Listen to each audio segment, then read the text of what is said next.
welcome to another edition of Between the Posts. Tommy Javor here, joined by he's a first time, a big recruit from the Filming Footy team. Welcome to the show, Mark Pangelo. Thanks, TJ. Great to be here. Mate, I've been impressed with your commentary stuff that you've seen every team in Div 1 this year, haven't you? I have. Yeah, so I'm looking forward to your insights earlier on. Now, what segments specifically can we, obviously the open and the close, but what else are you going to be joining us for today? Yes, we're going to be talking about Div 1 footy and specifically what caught my eye during this weekend's matches. All our eye, and I tell you what, at the end of round 18, it is now a very, very exciting time. It's finals footy. Doesn't get any better than that. Of course, the women's are closed off. Tegan will be joining me today. Now, correct me if I'm wrong.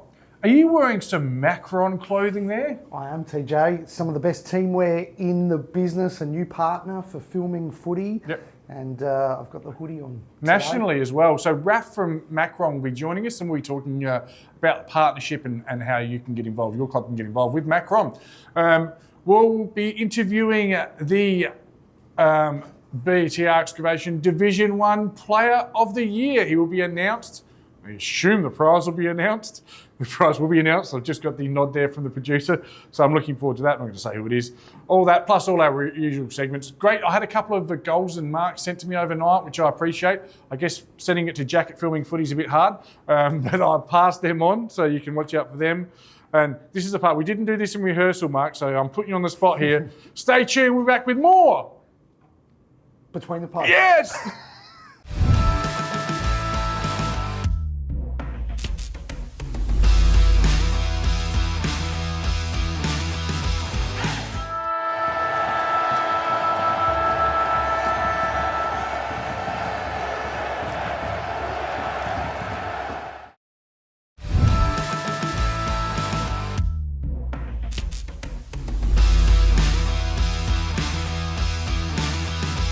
And welcome to the Division 1 report brought to you by BTR Excavations. I'm joined by Mark Pangelo. Great to have you here. First time this year in Div 1 report. First time for everything, TJ, but... Save the best till last, some might say. Hey, mate, let's rip into it because some exciting results and conclusions for some, disappearing of some, and finals are set. We'll start at the Hawks Nest and Baxter Road there. Salisbury North, 15-17-107. Ross Trevor, 3-21. It's a beautiful 86-point win for the Rocks. Goal kickers, Hellbauer with 5, Coleman with 3, O'Brien with 2. Ross Trevor actually led at quarter time, which was it was a good competitive start. Then after quarter time, 15-12 to 2-1. I mean, you've seen both teams, mate. How does that read to you? Yeah, look, obviously Salisbury North just been dominant all this year and they go into the final series full of confidence and surprisingly though, goalless in that opening term and TJ, don't know if Anthony Helibut's trip to Bali had anything to do with that, but he got going in the end. He did, 11 scoring shots. It's great as well. I just want to shout out to the Mosley. They've just dropped off some cappuccinos. We love the Mosley. They are fantastic. We're in the function room at the Mosley today. Of course, you've got function rooms, igloos, all that. I'm just going to make sure I get the sponsors plugs in. Yeah, no, great point. He's freshened up at the right time. Came back into the A's. It was touch and go whether he comes straight back into the A's because we've got a bit of a cultural philosophy thing. You know, we often come back through the B's. Luke Harble himself has done it, but 11 shots on goal. If he's having 11 shots on goal, Salisbury North are winning. Absolutely. Ross Trevor, mate, let me ask you about it. They were top, I reckon, I haven't looked at it, I reckon they were top in round 12. They've fallen off a fair bit, it's fair to say. Yeah, and you know, to be fair as well, they probably haven't had their full strength team for a majority of the season. Yep. And look, I love it when guys like Tranfer get going in the midfield. He was rested yesterday. So once those guys come back into the fore and they can really start to drive that midfield, getting first use at it. But you know, guys like Finn Wakeland obviously getting called up. He'll be back for the finals. For the Magpies, doing really, really well. I think, look, if Rocks are full strength, they can be extremely competitive, but it's about having a balanced side across the park for me. The edge that Rocks have now, and I will get to the elimination final, is that nobody expects them to do anything, and that's when they're dangerous. And they've shown that before. They got to a prelim last year, coming from the elimination final. Don't write them off, and Glunga would be silly to take them easy. So the margin increased across the 3 quarters. Salisbury North finished the home and away with the 9 from 9 perfect record. Wouldn't 10 from 10 be good to get them into a grand final? Rocks obviously will be an away elimination final. Better players for Ross Trevor, who may or may not be in the votes. Swanbury, Baldwin, what a season he's had. I reckon team of the year might be on the cards for him. Dawson, Best and Thomas. Had a bit of byplay with Tomo yesterday. He was in fullback standing Bob Russo. I said to him, hey, don't worry, Russo's soft. If you've seen Bob Russo, he's had a good laugh, so it's always good fun. For Salisbury North, Coleman had his best game of the year. He was fantastic. The Wilson twins, Kobe and Cooper. Not really twins, but they could be. Bob Russo, outstanding. Some of his tap work was unbelievable. And Ant Hellbelt, we talked about his 11 shots on goal. Hawley, the Screaming Eagle, he was fantastic. And Geordie O'Brien spoke to the umpires, and they said one of his quarters yesterday is the best quarters they've ever seen. So it's a big rap for a player, isn't it? Absolutely, and he's such a consistent performer across the season, and that's what you want to see is week in, week out. Yep. 153 ratings points last week. I only just looked at the stats this morning. I couldn't get this week's stats on because we filmed so early on a Sunday morning, but super consistent. He probably polled pretty well in the medal, I'd suggest. The second half of the year has been sublime and been a big reason why Salisbury North have won 11 of their last 12 or 12 of their last 13. I haven't checked the stat. But we'll cover Salisbury North a bit later on when we look at the games coming up. There was a big one here. It was Tea Tree Gully and St. Peter's. If St. Peter's won, we felt they would avoid relegation. Did they? Did they? My word, they did. St. Peter's 14-10-94, Tea Tree Gully 11-9-75, a 21-point win. It was close pretty all day, margins of 12, 11, 13 and 21. Big shout out to Brodie Latham. My God, the country club's going to come knocking. 7 of 11 for Tea Tree Gully. For St. Peter's, Chuck Allen with 4, DeChez and Rundle with 3, while Benny Belpietro kicked 2. You've seen them both, mate.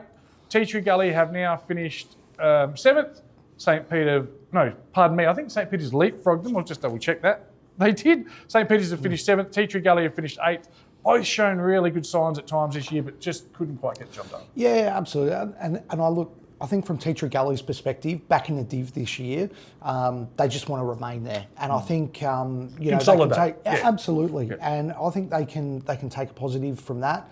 They've probably shown at times that they can definitely mix it with the best in the comp, and they'll build and who knows what 27's got in store for them. Yeah, I feel like Div 1 does take a couple of years before you start winning those close games and you're taking your shots, you're not feeling the nerves. I know just personally from when we, Salisbury North played Tea Tree Gully, they had more scoring shots, just didn't take the opportunities. They've created them. Coach Dylan Weaver has done a tremendous job. He has signed for another year, so they'll be better for the run.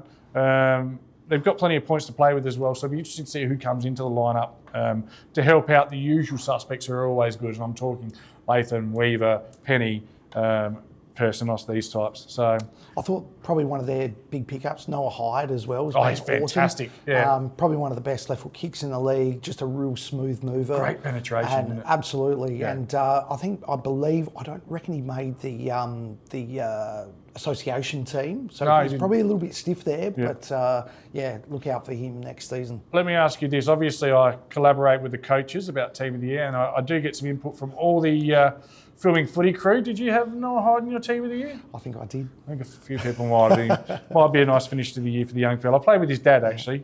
His dad was really good. I wasn't.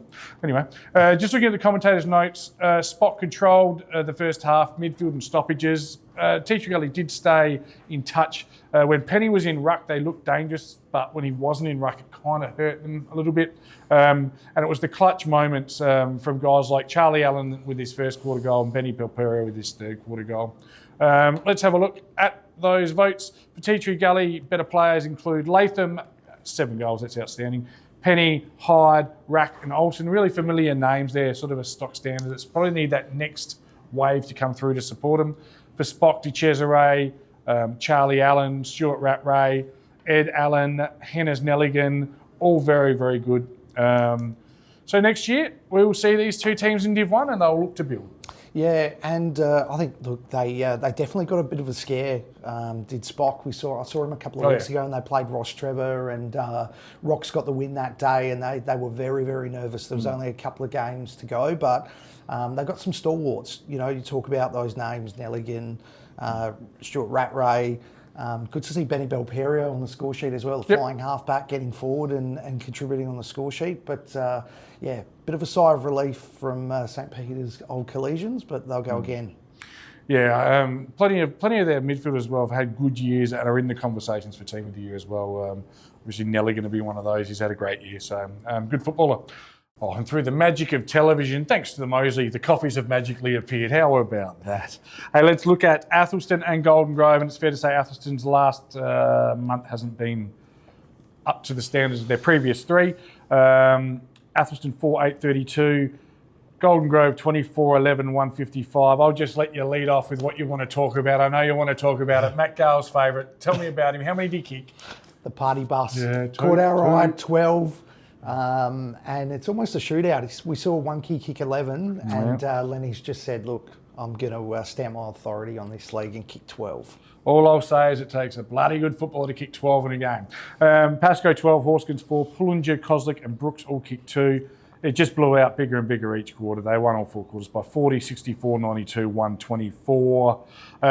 Look, it is really, I feel like I need my own show for Lenny Pascoe, but here's the Cootsy call for the $50 Bartley Tavern voucher. It's a superb effort, resulting in one of his 12 goals. Let's have a look at the man, Lennox Pascoe. He goes towards him, it's just too far to the right, still on the ground. Oh, look out. Pascoe, where is he? He's got a tackle. Oh, He'll get it again. He's got a dozen. Pascoe has a dozen and wowee. Oh my God. Wow, I'm not sure where to start, mate. You've seen them both. Athelston, it's fair to say what I've seen. I mean, they've beaten by 123. The depth caught up with them in the end. The BNC struggling all year. Yep. When injuries hit, they couldn't quite cover them. Yeah, and obviously some big breaking news during the week as well with Matty Knight announcing that he'll be departing the club next year. So interesting to see. I have been impressed with Athelston at stages throughout the year, obviously led by Mitch Grigg.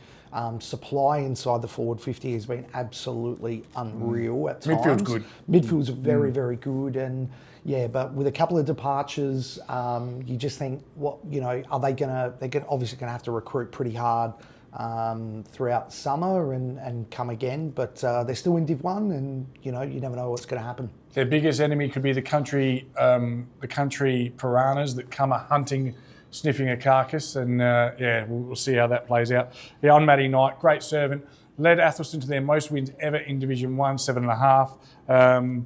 He travels an hour to each training and each game, and it is hard with a young family. Look, it's not my news to share, but I've got ears everywhere. I think he might be heading somewhere closer to home, somewhere where they don't mind a good stoush, a Donnybrook even perhaps you might say. But we wish, whatever Matty's next journey is, we wish him and the family all the very best because he's a ripper. Golden Grove's the story here though, mate. They finished third. Pretty commendable season, 13-5. Your thoughts on the Cookers? Yeah, just thinking about Golden Grove, you know, right back to the start of the season, there were you know, some question marks, and I think some of our pundits, you know, let's name him Jack Bamwell, relegation. Oh boy, first word that come to me was the R word. Oh, relegation. Yes. And you know, you just got to think back to then, and they've had a fantastic season right across the board. Obviously, Pittman doing what he does best in the middle.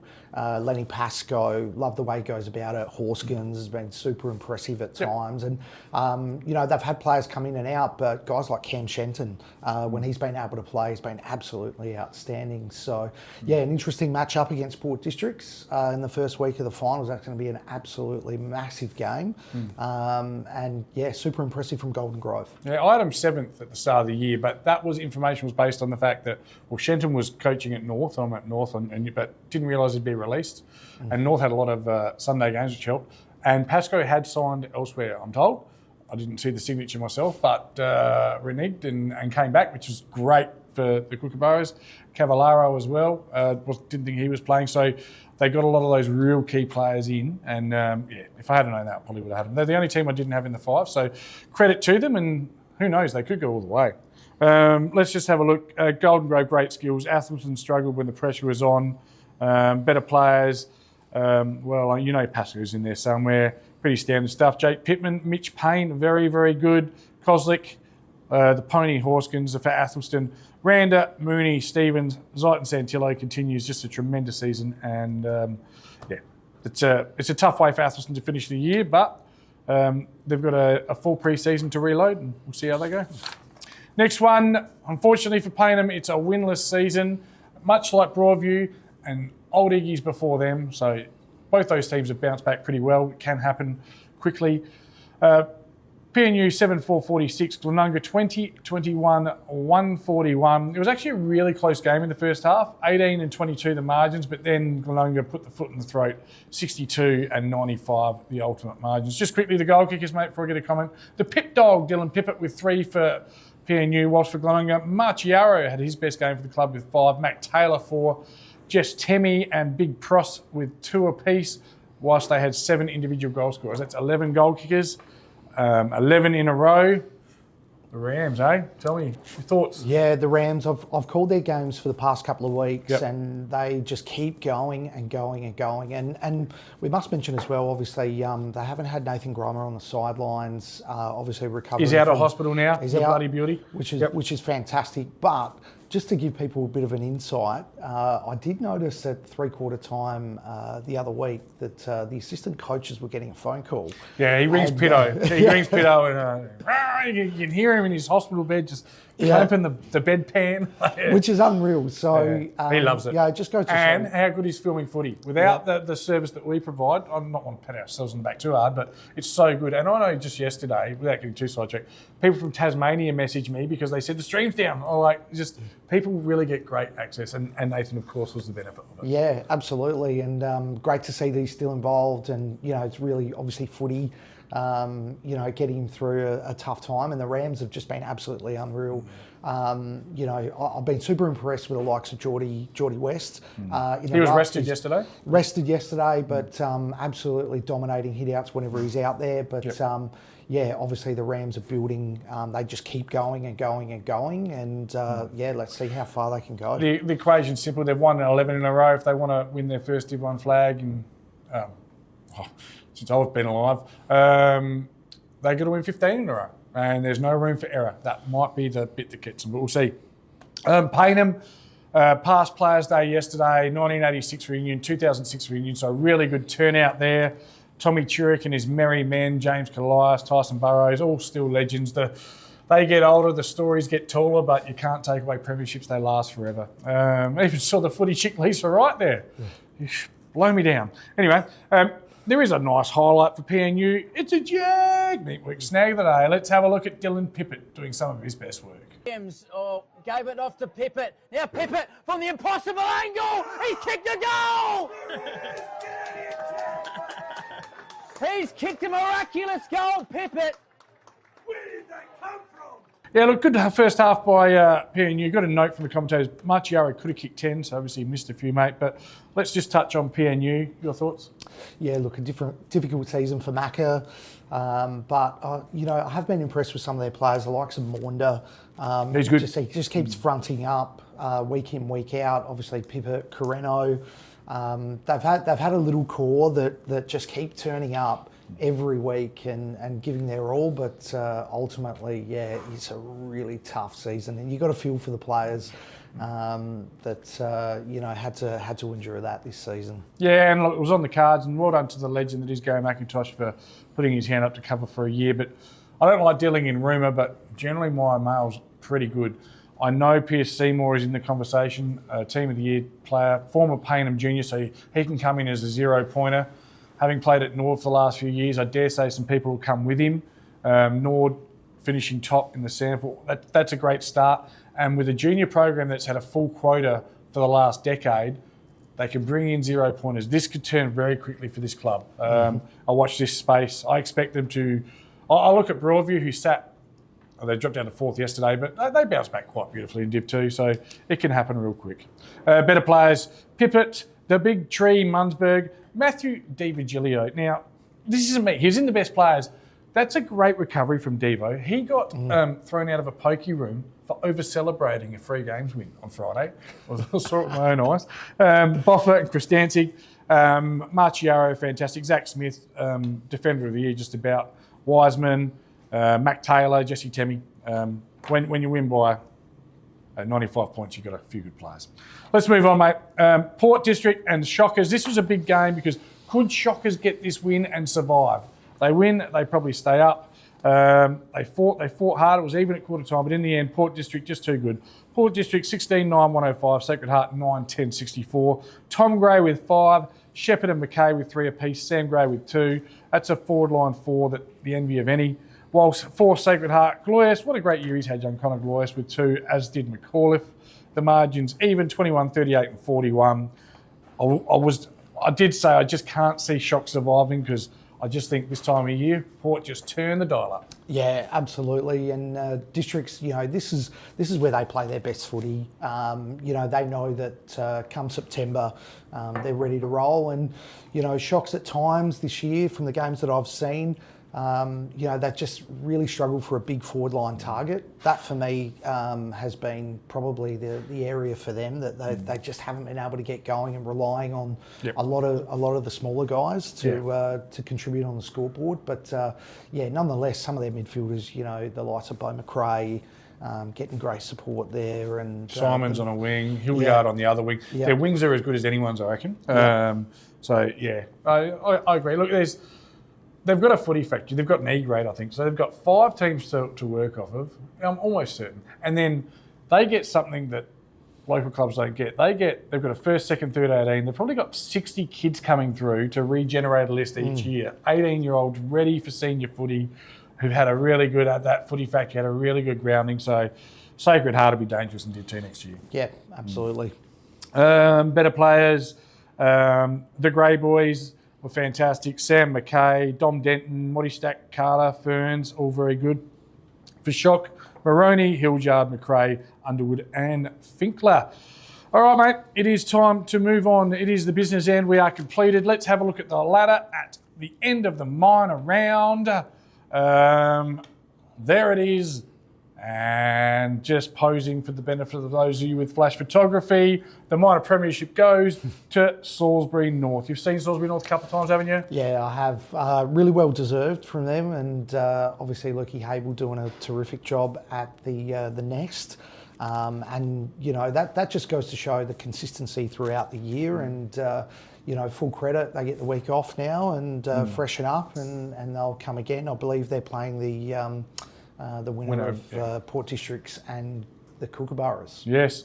It's an astute footy manager that signs Luke Harwell on the June long weekend, because Central's looking for a coach. They would have come knocking. And anyway, well done to Snorth and the minor premiership. But that is really like the booby prize.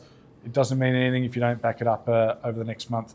Port District 13.5 wins, about where we'd expect them to be, first or second. Golden Grove 13 would be a mouth-watering clash. What I like this year is where everyone's thought it's Port's to, I mean, Port have been the dominant team, 3 premierships in the last 4 years. You look at first, third and fourth have all beaten Port this year, so there is hope. Glenunga sit fourth, 12.5 wins. I think it's 11 in a row, I believe. Ross Trevor, 11 wins. Athelston finished 6th, 7.5 wins. Spock, they've jumped from 9th to 7th to finish the year in 7th. Not a bad effort, 6.5 wins. Tea Tree Gully, who I predicted to finish 8th, have finished 8th. Shock, who I predicted to finish 9th, finished 9th. PNU, well, I've just given myself a real pat on the back there, but... Anyone would think you got a crystal ball. It was all right, but hopefully I get the grand final prediction wrong, which at the start of the year was Port District and Glenunga. But mate, let's look at these goal kickers, and you've seen them all. I'll get a comment. In equal 5th, Ethan Smith, fantastic small forward, and Luke Rander, Athelston, good big forward. Yeah, two big names there, and Ethan Smith, I just love the work rate around the contest. You know exactly what you're going to get, and for a small guy, he goes absolutely hell for leather at the contest, and you know just knows how to read the ball when it hits the deck, and you know can find the big sticks. Lukey Rander as well. First half of the year was unbelievable. It was, yeah, and we mentioned that supply inside 50. You know, the games that I saw Athelston play, that supply was absolutely spot on. So, yeah, Lukey Rander, you know, kicking a bag there. So yeah. Point of note, Ethan Smith started to get a lot better form when he cut his hair. So people with headbands and stuff. Anyway, it's personal preference. I always like it. Oh, look at this. Look at these haircuts. maybe not ones to be speaking about here, but anyway, shout out to my barber on Prospect Road. And Hellbout, 38 goals, super consistent. He's always third or fourth in the goal kicking each year. Yeah, absolutely. And he can kick them from anywhere inside the 50 as well. Set shots, open play, super dangerous, and, one in the finals that's going to have to be watched closely, or else he's going to hurt teams. They call him the Wombat. Do you know why? No. No, neither do I.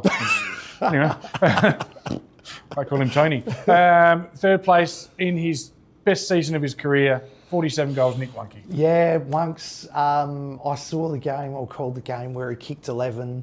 Yeah, that was fun. Absolutely unreal. Yeah, against Salisbury North. He couldn't miss. Couldn't miss from anywhere. It was unbelievable. He couldn't, and it literally took every mark that came his way. And fantastic season for him. Full of confidence. Comes into the finals in red hot form. So keep an eye out for Wunks. Yeah, one player that's had a real impact. Jackie Bamwell said he'd win the goal kicking. He's come second, which is a great effort.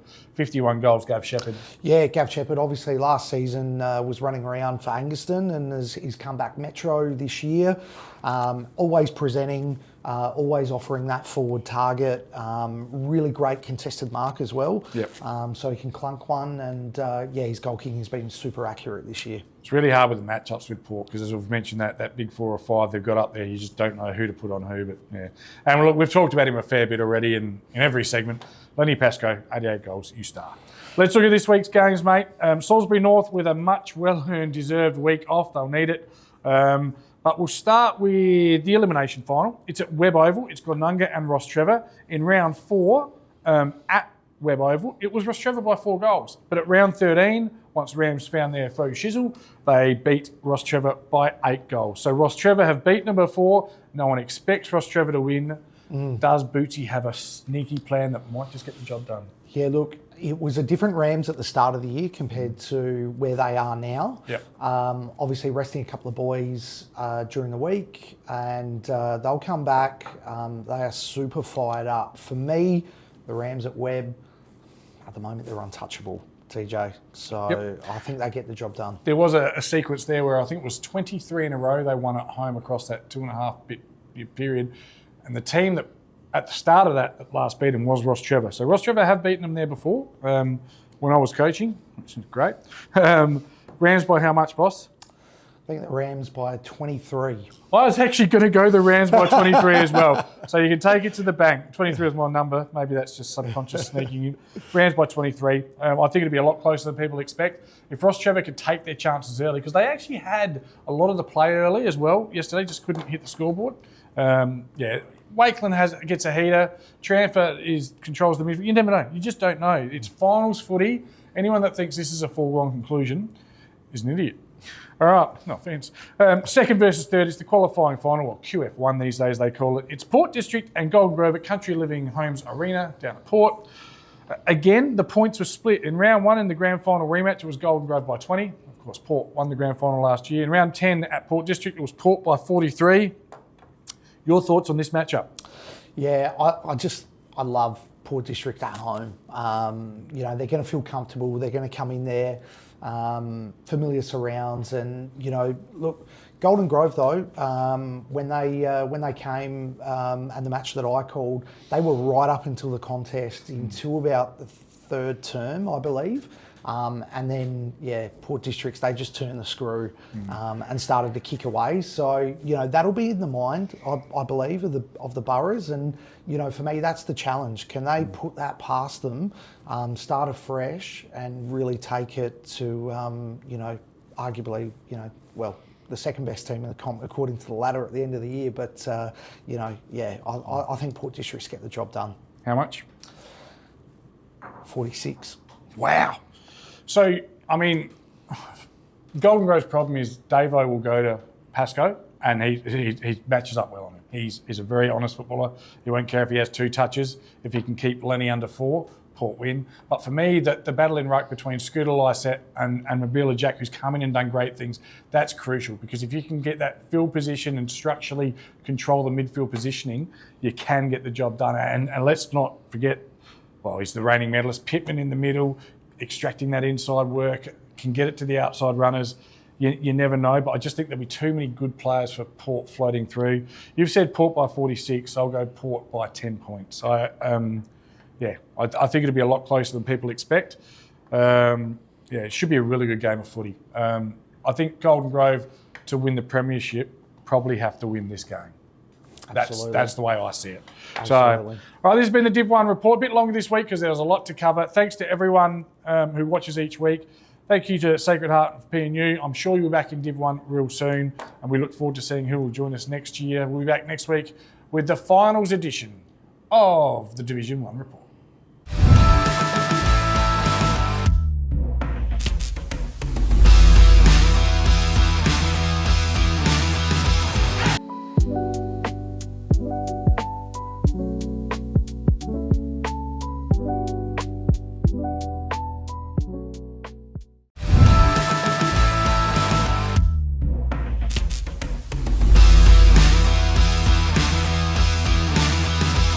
It's time for the Bianco Mark of the Week, thanks to Born to Build.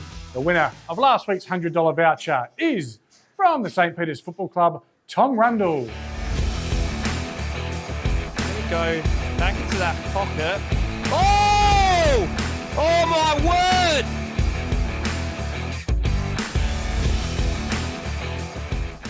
And just a reminder, if you see it, you send it to this man, jack@filmingfooty.com.au. Keep sending them to me, send them to him. Then we get the best 3 up, and you can vote with the corresponding emoji.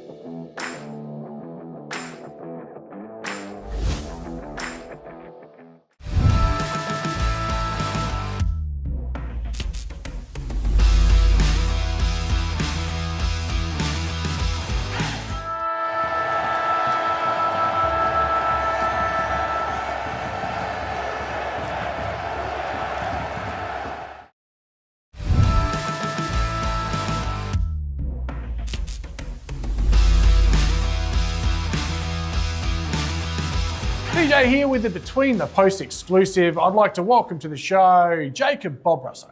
Thanks for having me, mate. Well, why you're here, or there can only be one reason. Thanks to Filming Footy for their prize. We'll get onto that in a minute. You are the 2026 Media Award Player of the Year. Well done, mate. Beautiful, appreciate it, brother. Nice. Now, Filming Footy, we thank them very much for the prize. Do you know what you've won?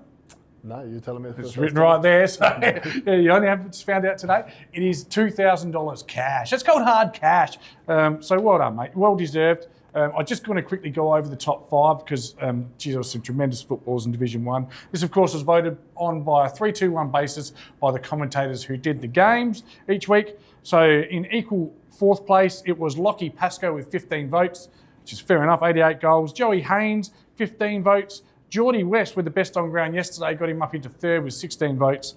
Xavier Transfer, 18 votes. And you've won with 22 votes to be Player of the Year.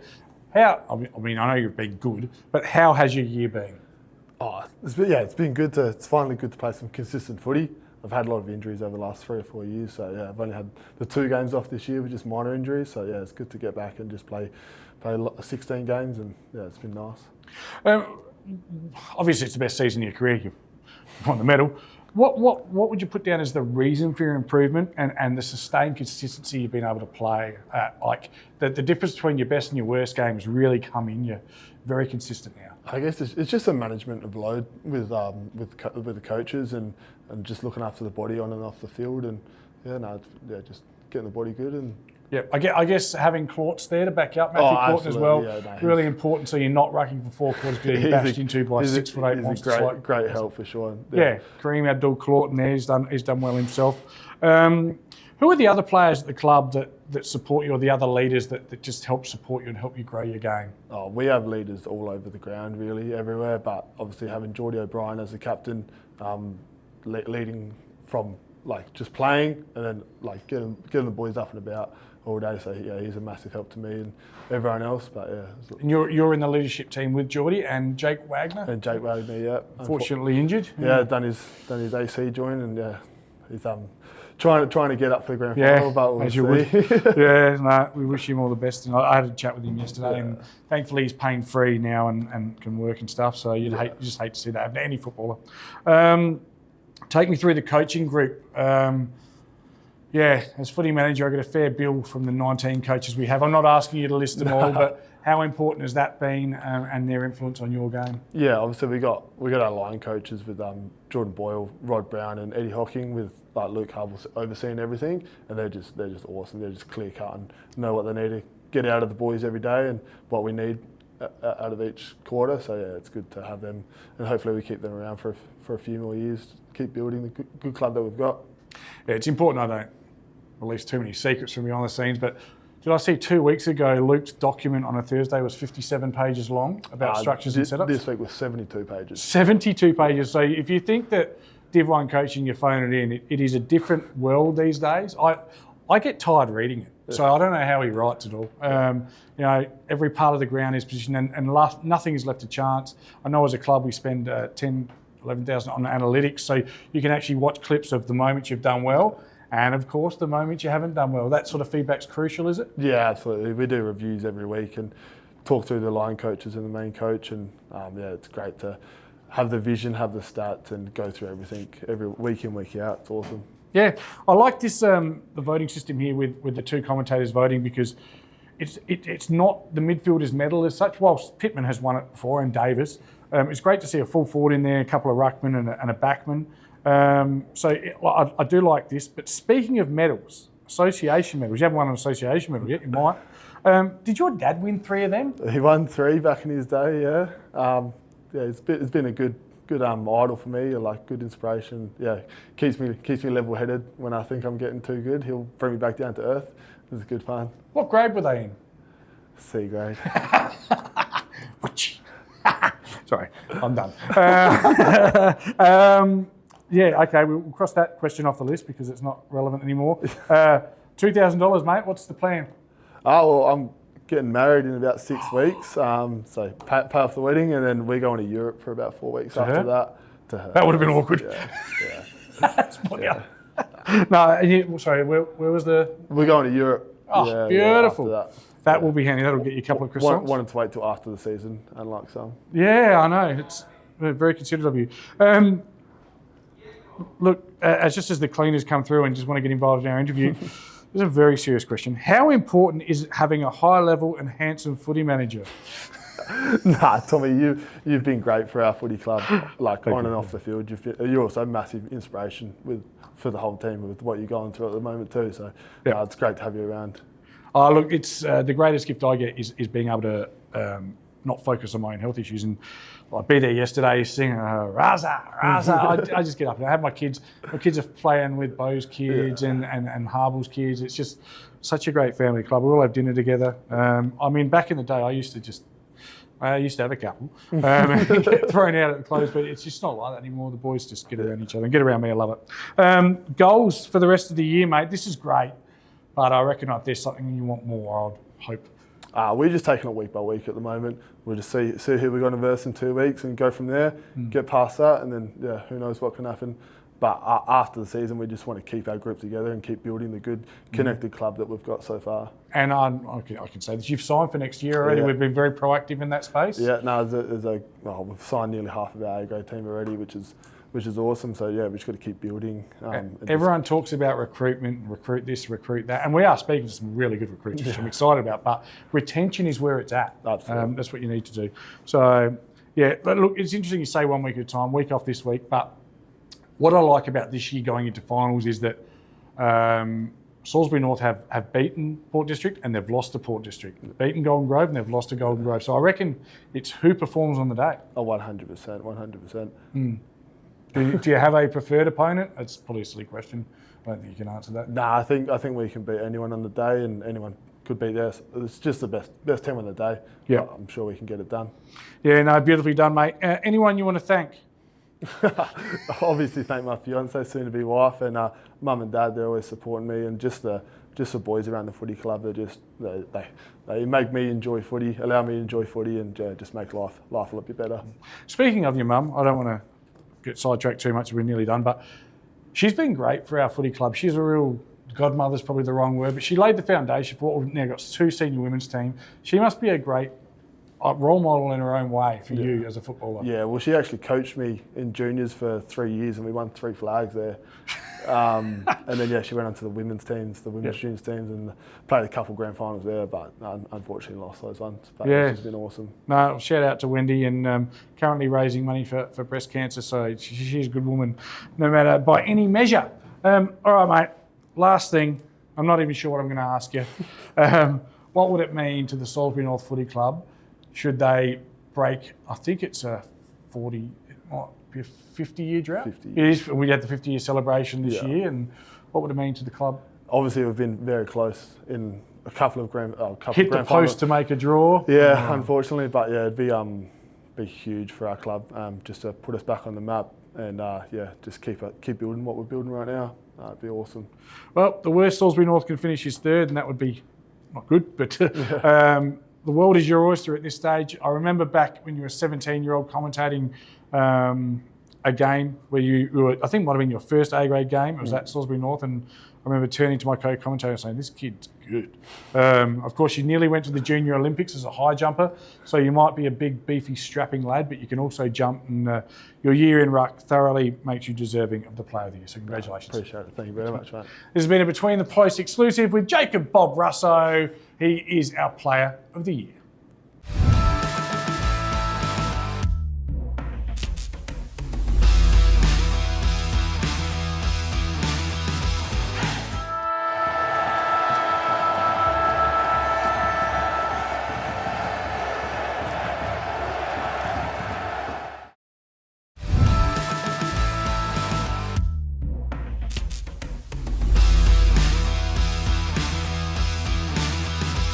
And welcome to What Caught Our Eye, brought to you by Sam Doman & Co.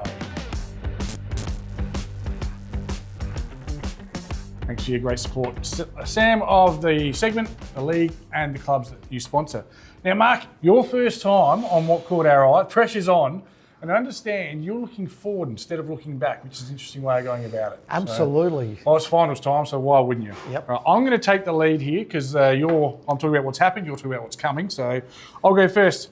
Hackham had finally grown up, put the big boy pants on. It was 3rd place Hackham taking on top place Luthie's, but it appears they're not quite there ready to challenge yet. Hackham 8-7-55, Luthie's 17-12, 114. The danger is Luthie's seem to have their big names back and running. Ronnie Rankin with 4, Curry with 4, Dika Spartus in the best players, whilst Aaron Davey battled hard for Hackham. So what are we looking at this week, mate? Trent Payne, he's on 93 goals. And I Will wonder he if kick his 100? I reckon he could get there. I think he can kick his 100 to win the game, like as in... On the siren. Oh, just before. I don't want to get too edgy. Yeah, Payne's a star and he's monstered that competition. He's played high-level footy. It's a good one. It's going to be an enticing game. Division 6, who sneaks into 5th? 3 teams, 1 spot. Reminds me of 2 girls. No, we won't go there. But they are battling for a cup, that's for sure. Trinity had to win. It was 6th place Trinity, 7th place Rosewater. Both could make finals. And Trinity got the chocolates. Robbie Kovacic with 6 back to career best form. 14-10-94. Rosewater 7-6-48. Dill Fry with 3 has been great all year. But the other story is all they needed was 2nd place Elizabeth to get the win over Houghton. And Trinity were playing finals, but they didn't. Houghton, to their credit, 15-13, 103. Elizabeth right off the ball, 6-10-46. Connor Harlan, very good. Jake Martin with 4, whilst Wade Parsons battled hard for Elizabeth. Yeah, Elizabeth have just, their last month has not been the standards that we've seen. Yeah, so the question now, can they bounce back against Blacks? That is the question. They're obviously coming up against a tough, proud opposition. So At Argana Park, but can they bounce back? Do you think they'll bounce back? Look, I think coming towards the pointy end of the season, there's that extra motivation as well. So, And did they rest players? I didn't check the list. So it was round 18. They couldn't finish lower than 2nd, so maybe they have rested players. yeah, and if they've got a couple of boys fired up, I think they can. I think they can give Blacks a tough contest. Yeah, Clinton and Glenn will be the chief catalyst for Elizabeth. If Blackfriars can curtail them, they win. A Blackfriars player did come up to me. They had the bye yesterday, so they've had a week off, and say he loves the show and loves what we do. So soft spot for them. But I've underestimated them all year. But I tipped Elizabeth to make the grand final. To do that, they need to win tomorrow. Next Saturday, I think they will. All right, Div 5, I'm sorry, mate, I've got so much stuff, it needs a segment, because this is the ramifications going into round 18. Top spot was on the line, double chance was on the line with Salisbury and Smosh, and 5th place was on the line between 3 teams, Woody South, Kenilworth and Eastern Park. Relegation was also up for grabs between Fitzroy and St Paul's. The question I asked myself on Wednesday is, will there be a boil-over? Well, there was a boil-over, all right. Didn't affect any of those things, but how about this? Shake down the thunder from the sky. Portland don't lose 18 games in a row. They've got the job done. First win of the year in round 18. I reckon they'll celebrate, taper off about February next year for this one. Portland 12-8-80, Fitzroy 9-11-65. I've been in this position before, won for the first game in round 18. It is like winning a flag. Well done to David Miller, who kicked 3, and Housey, who was their best. But Fitzroy have survived because St Paul's didn't get the job done. The other game, which was a pretty big upset, and it's cost Paraka top spot. Smosh West Lakes 11-13-79, Paraka 7-12-54, Mentor with 4, and then a couple of names you might recognise from the glory years. Ebert with 3 and Geneva, best player. Not Tim and Russell, but yeah. So Paraka lose top spot, but host Salisbury at home. Is that what you've got? That's what I've got. Yeah, huge game there, Paraka versus Salisbury. It's, anything can happen. I think Paraka have beaten them twice this year, so I'm leaning towards the Bulls. Yep. Your thoughts? And then, like I said, anything can happen in finals. So, well, they've got a guy that played on the AFL list last year, Sean Lemons. If it's a nice dry day and he's clunking 5 marks, kicks 6 goals, they can get it. They can get it done. And then the other game, TJ Smosh and Woody South. That's mouthwatering there. Yeah, Smosh have had a shocking 3 years. To see them playing finals footy is great for the club. And it's a bit of a 50-50 game as well. Probably I'd be leaning towards Smosh in that one at the Den. Absolutely. Yeah. All right. In Division 4, the top 5 was set. The only thing that could happen was the top 3 could change, and Morphy and Colonel Light Garden were in a relegation battle. In the end, Morphy 7-12-54, Scotch 23-16-154, but it didn't matter. Morphy, Colonel Light didn't win, so Morphy stay up. Did I miss anything regarding that game, mate? Mark Malzen, Max Malzen, 100 goals. Yeah, he's kicked the ton, gotten the best players. Well done. First Adelaide Free League player to kick the ton. Might not be the last. Got a couple more right there, Pascal and Payne. So we'll see how that goes. But well done, Maxi. I'm sure there'll be a filming footy highlights reel doing the rounds. Yeah, I just got the nod, serious nod from the old curly-haired producer. So well done, Maxi. That is, I've never kicked 100. I can only imagine what it's like. It's probably pretty good. But what matches are we looking at? What catches your eye? Obviously, who will challenge Heckies? Sort of been the pick of the bunch. In Div 4, Scotch versus Marion, I believe, as well. It's hard. He's up and about. It's very hard to pick. It's the old proverbial harder to pick than a broken nose. Who do you like in that one? Look, I think Scotch, potentially. And then I think CBC Old Collisions as well are running around. Against Hope Valley. Good. Yep. So we'll see how they go. I know that they're building. They've got a lot of support behind the scenes as well. So obviously it's Heckies and it's theirs. To lose in Div 4. So yeah. I'll actually take Marion in an upset. Their finals form over the last 3 years has been outstanding. And I expect them to, they know how to play it. We'll see how they go. Slow start this year, but they've come good. In Div 3, the top 5 was set. Relegation was set. The only thing that could happen was the top 4 could all change positions, but they didn't, so can't put lipstick on a pig. Seaton could have gone to 3rd. They were sitting in 1st, but they were too good for North Haven, who were in 4th. 16-14-122. North Haven 9-6-60. For North Haven, pretty standard stuff. Mark Rowe, best player.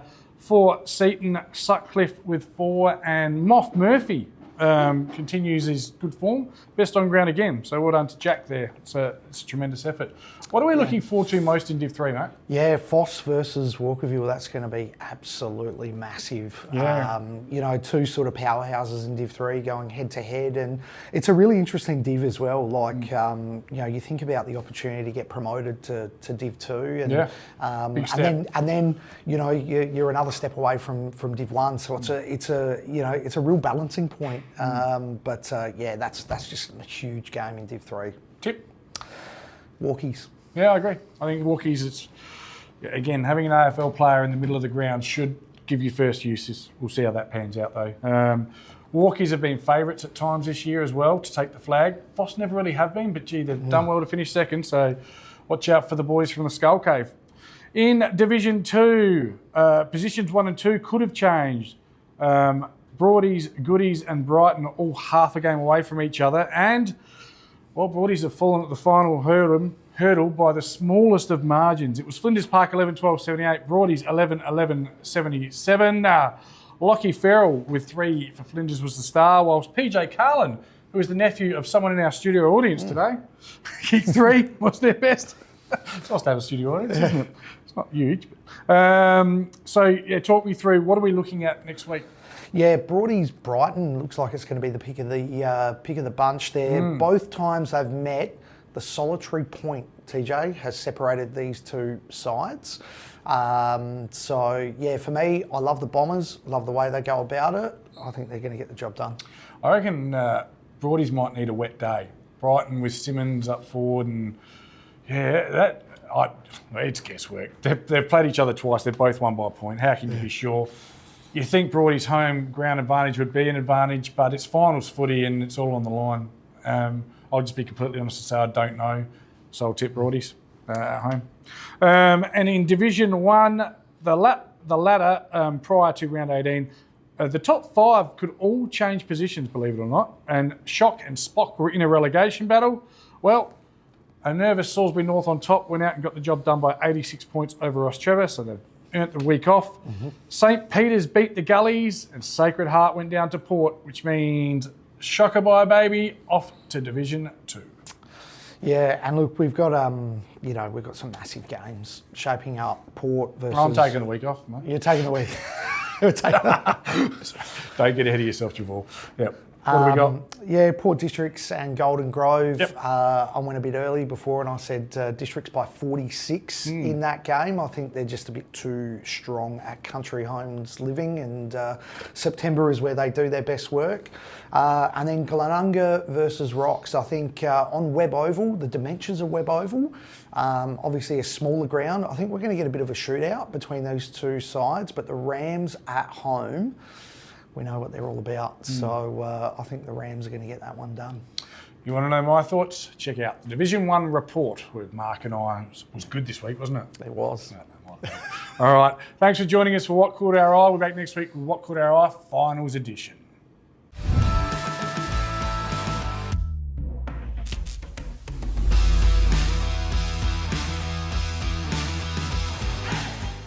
You've seen him around town.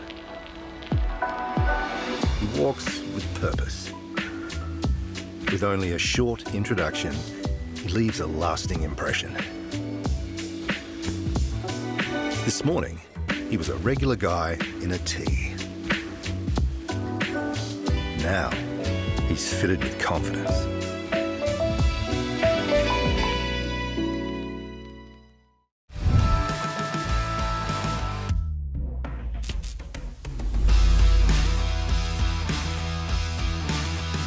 It's time for the Peter Shearer, thanks to Born to Build, Goal of the Week. Let's have a look at last week's winner. It was that young lady from the Walkerville Football Club, Bianca Mercury.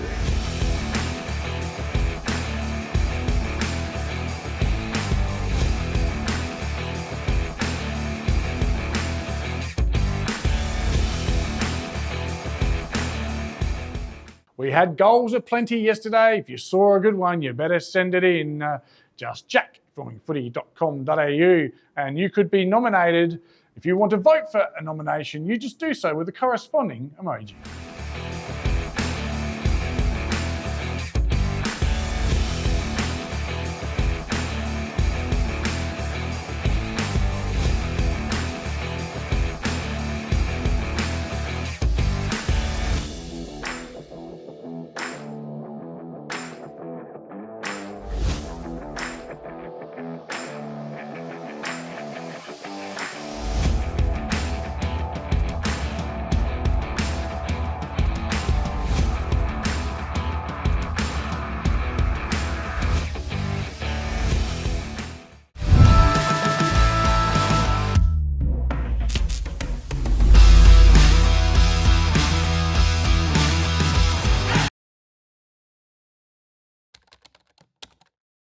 Our name is derived from the Greek prefix macro, large. From the day we were born, this has been a promise for the future. We have grown through dedication, sweat, self-denial, faithful to our mission of being on the side of those who put themselves on the line. Through our name, we celebrate the greatness of those who believe there are no obstacles higher than their dreams. The courage to get back up after falling. The obstinacy of believing until the end. These are the values embedded in our logo. The Macron Hero. It's a celebration of sacrifice and tenacity.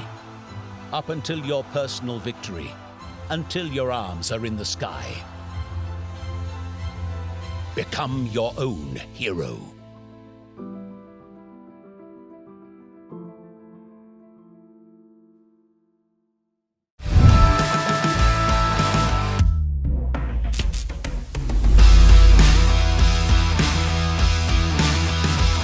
TJ here with the Between the Posts exclusive. I'd like to welcome to the show Raf Frasina from Macron. Mate, welcome. Thanks for having me. Tell me about Macron.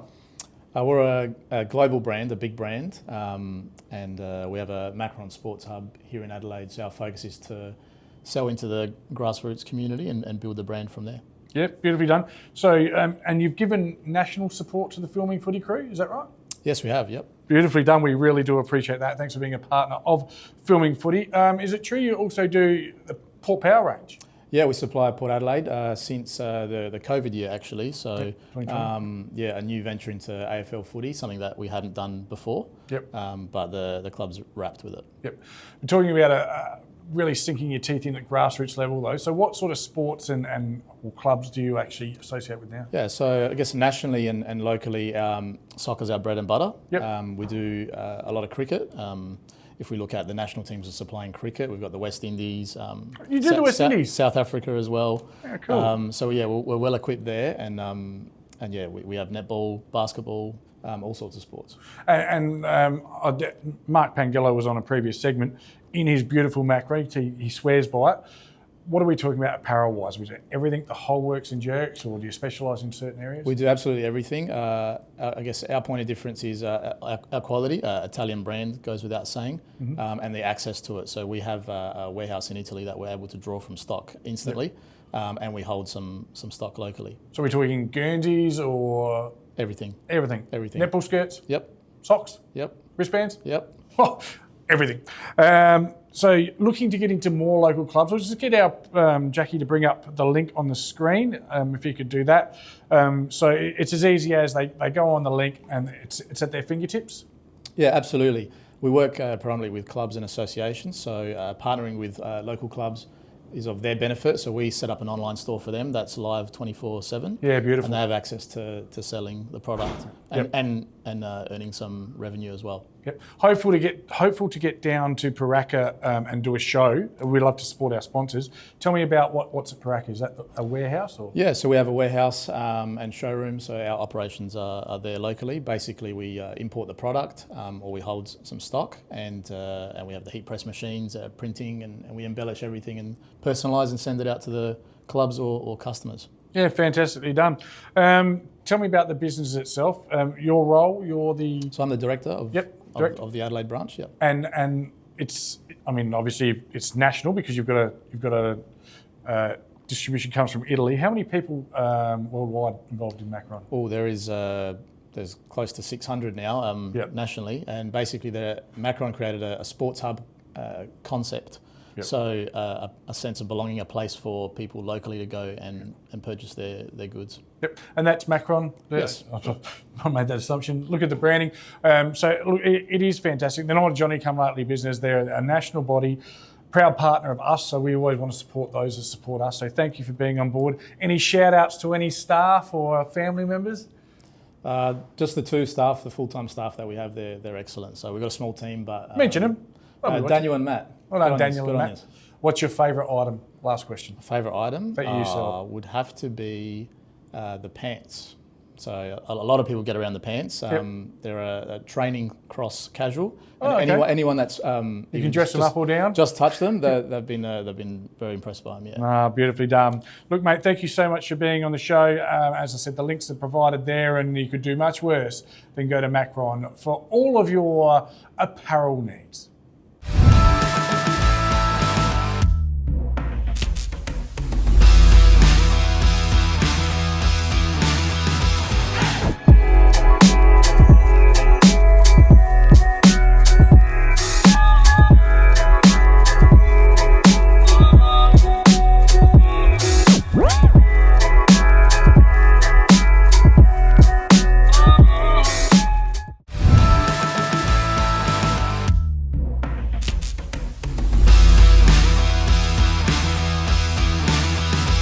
TJ here on Between the Posts, joined by our women's expert and analyst. Welcome, Tegan. Thank you for having me once again. Great to have you in studio, mate. Obviously, to just start with your mob first. Went out in the prelim, obviously a touch disappointing, but a really good year. Yeah. You must be proud of the girls. Yeah, look, we didn't quite make it, but we'll take what we can get. We had a great season. We made it pretty far in, so unlucky, but got knocked out by Broadview. They just had a better game in the prelim. Yeah, and obviously they showed up in grand final day, which we'll cover. But Teagues, you've got a reason to celebrate. Congratulations, mate. Div 1 leading goal kicker. I think you get a nice little trophy or plaque for that. You must be very proud of yourself. Yeah, no, it was a good thing, but couldn't have done it without the rest of the girls kicking it into me and chipping it in and all that. So Yeah, no, can't take all the credit. It is a team award, but at the end of the day, down the line, they'll never be talking about you. So well done, mate. That is outstanding. Let's have a look at the results. We're going to just skim over the Div 2 reserves quite quickly without being disrespectful. It was Port 4-1, an accurate Port 1, an accurate Port district that got the job done, is what I was trying to say. 4-1-25, Hectorville 3-2-20. Annie Coldo with 2 goals for Port. Christy Cooper with all 3 goals from Hectorville. What an outstanding effort. And Annette Visca was named best. They stopped Hectorville's perfect day, Port District, and got the job done.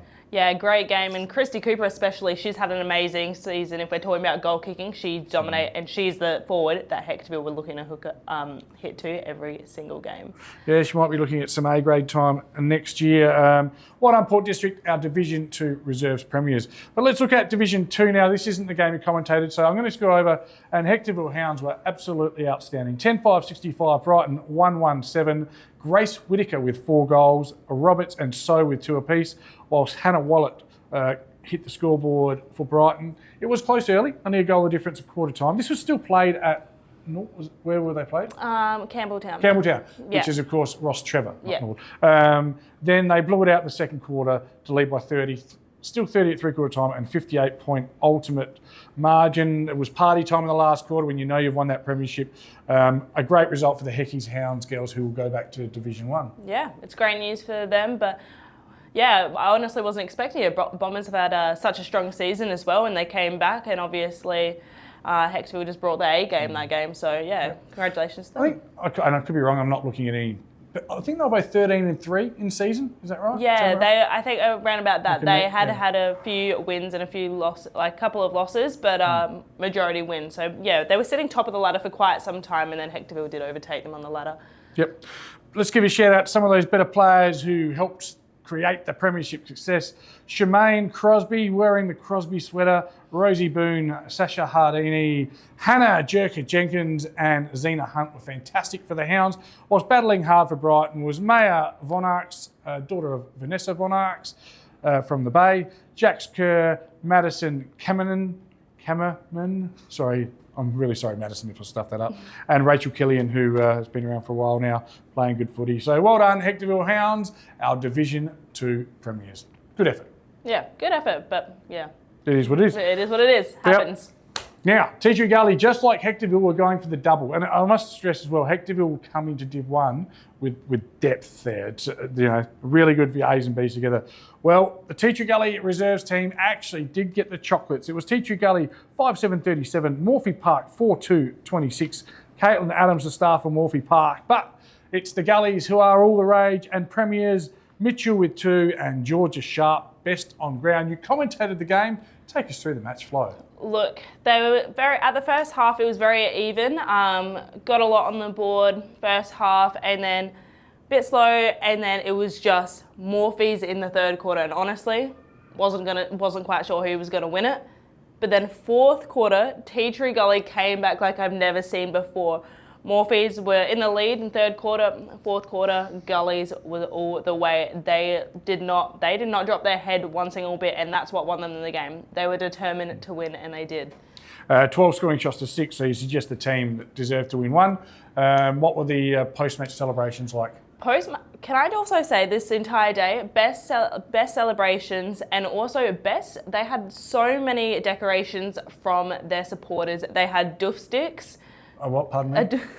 A doof stick. It's like a thing you hold at like a music festival. It has a poster and a little board, and you carry it around and you throw it in the air.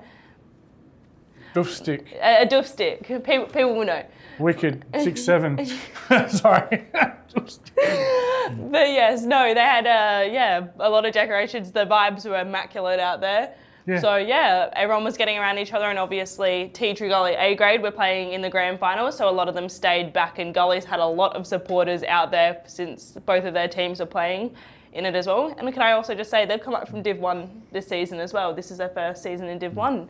Yep. So to come up and have both teams in the grand final, absolutely amazing by them. Yeah. Credit to Belinda Payne and all of the team there at Tea Tree Gully. They do it very well, and I like the fact as well, often the girls and the boys can play at the same time because of the dual oval. Yeah. So well done to the Gullies. You are our Division 1 Reserves Premiers. But the main event on the dance card is, of course, always in both men's and women's, the Division 1 Grand Final. After losing by less than a goal on the previous 3 occasions, could Billy Campbell make it 4th time lucky for the Tigers? My word, he could. Tea Tree Gully, it was Tea Tree Gully 3 goals for Broadies. Didn't score in the last quarter, but hung on 4 goals 7. That's a 9-point win. Before I do best players and goal kickers, mate, just again, it was Tea Tree Gully's kicking that kept them in it early. They were 5 points down despite 5 less scoring shots in the first quarter, and by half time, it was 3 straight goals to 3-7. They gave themselves a chance, but Broadies too good. Yeah, Broadies, look, in the first quarter, it was a bit unsure about who was going to win it. Broadies did kick 5 points in the first quarter, so we were a bit worried about that, but just because of the rush, points add up very easily in this type of game. But Tea Tree Gully, can I just say it? I'm pretty sure majority of their goals were snaps. The girls were snapping them off the left boot and everything, so it was a great effort. But Broadies in the last half, it was a bit more of a tight, congested game. Both teams were just flooding the forward line. So that's why it was as low scoring in the second half as well, just because both teams wanted to lock down as much as possible. So they were just flooding into each other's forward 50, so no one could really score too much. Yeah, it's beautifully done. I better give those best players and goal kickers for the Gullies. Lily Thomas, Chelsea Marshall and young Indy Nelson all kicked a goal, whilst the most dangerous forward on the ground was Lucy Redaway with 2 for Broadies. Cox and Cullen both with individual goal scorers.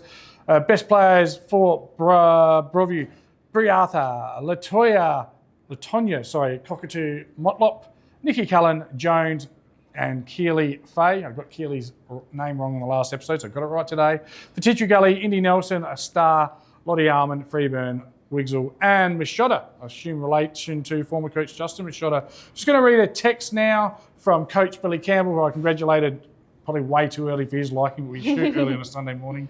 Honestly, mate, it was such a strong game. Everyone played their role. It was one of the best team first performances we've had all year. I'm so bloody proud. Didn't swear in it. Well done, Billy.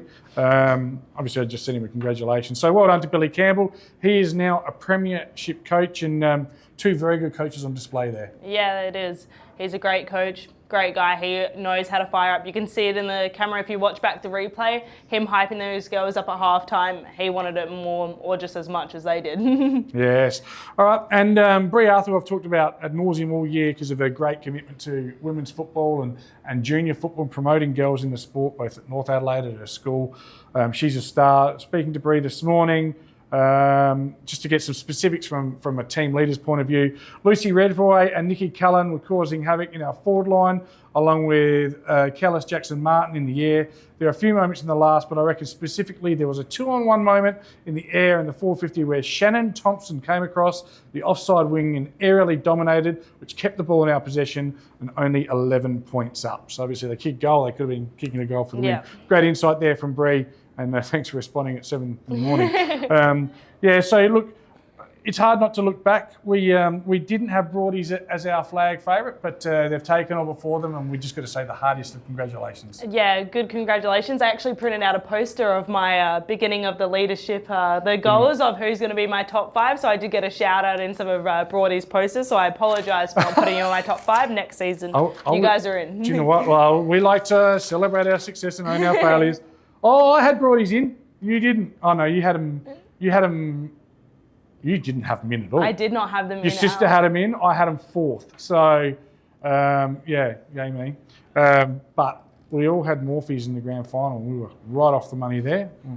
Yeah. Anyway, I digress. And I think it's fair to say you both had Teacher Gully in, and I didn't. So yeah, it can be hard, but I'll have Teacher Gully in next year. That's for sure.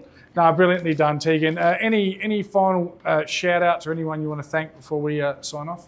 I'm going to just thank for Henley, I'm a Henley girl after all, but our coach, Brian Birchall, for coming in after the season, and he's one of the people really advocating in our club for equality in the football club and making sure that it goes respect to the women's team, and he's been such a great advocate for that. So just like a shout out to him for promoting women's football and treating it the same as the men's and how it should be, really. Brilliant. I've got 2 daughters and I agree. I worked very hard this year getting a second team up at Salisbury North, so my girls have got role models. Whether they play footy or not is up to them. I don't care what they do.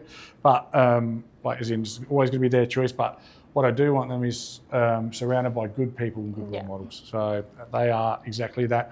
So to put you on the spot, ask you questions that, and we don't have a run sheet today, but moment in the grand final, the Division 1 grand final that stands out for you? Obviously we've got that moment from Brie Arthur. Is there a moment that stands out for you? Look, I'm probably going to have to go with the last quarter. I've never seen such hard tackles. I reckon, I said yesterday, someone must be watching some WWE because there are a lot of spear tackles, all safe, of course, all legal, but they were strong tackles. And I even had comments to me after the game about how strong the tackles are, and if they asked me about if women train specifically in tackling because they've never seen such strong tackles. So just an amazing effort from Broadview and Teacher Gully to go out there and show them what women can really do and how hard it can go down. And you don't want to be there on the receiving end of some of those. I wouldn't want to be. I can see by just the scoreline, Broadies actually didn't score in the last quarter. Teacher Gully had the 2 scoring shots. I don't know how hard the scoring shots were, but they actually could have stolen it. So I can see why those efforts were so important, those last-ditch efforts. So congratulations. They wanted to be a Broadview Tiger. They wanted to live a life of danger, and they are our Division 1 premiers. Thanks for watching Between the Posts. We'll be back after this sponsorship message.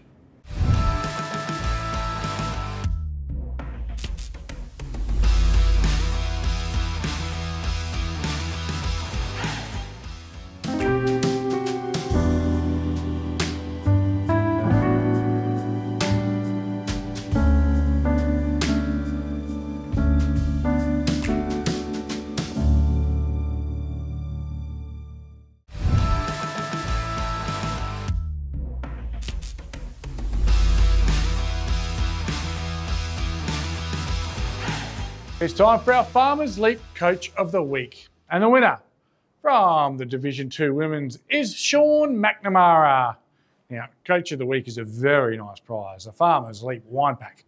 But an even better prize for young Sean is a Division 2 flag. And his girls got the chocolates yesterday, 10-5, 65 to Brighton, 1-1-7 in the game. We thought it'd be quite close. It was a 58-point win there to the Lady Hounds.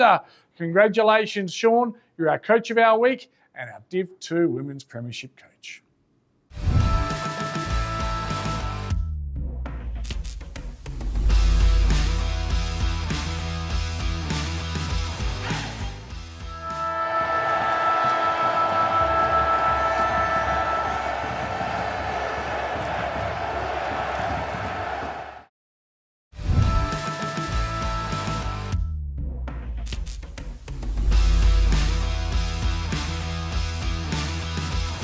And it's time to farewell the last word on Between the Posts. Pangers, have you had some fun today? Loved it. It is good, Coffee's isn't it? good here at the Moseley. Yes, yeah. Well, of course, we're in the function room. You can hire igloos, you can do all that. Thanks to all our great sponsors, RD Jones Group. Of course, we've got Archies, you'd be giving them away, and the Filming Footy crew. So they all do great things and support the league beautifully. And we've got all our sponsors across each division as well. Now, I reckon you've got the week off commentary this week, haven't you? I do. Like Salisbury North got the week off, Yeah. so we'll rest up.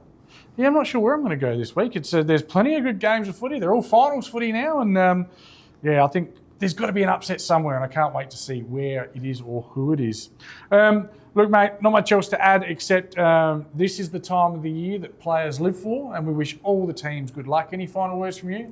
Yeah, this is where the money is. So yeah, I think we're set for a massive finals. Probably one of the best we've had in recent years across all divisions.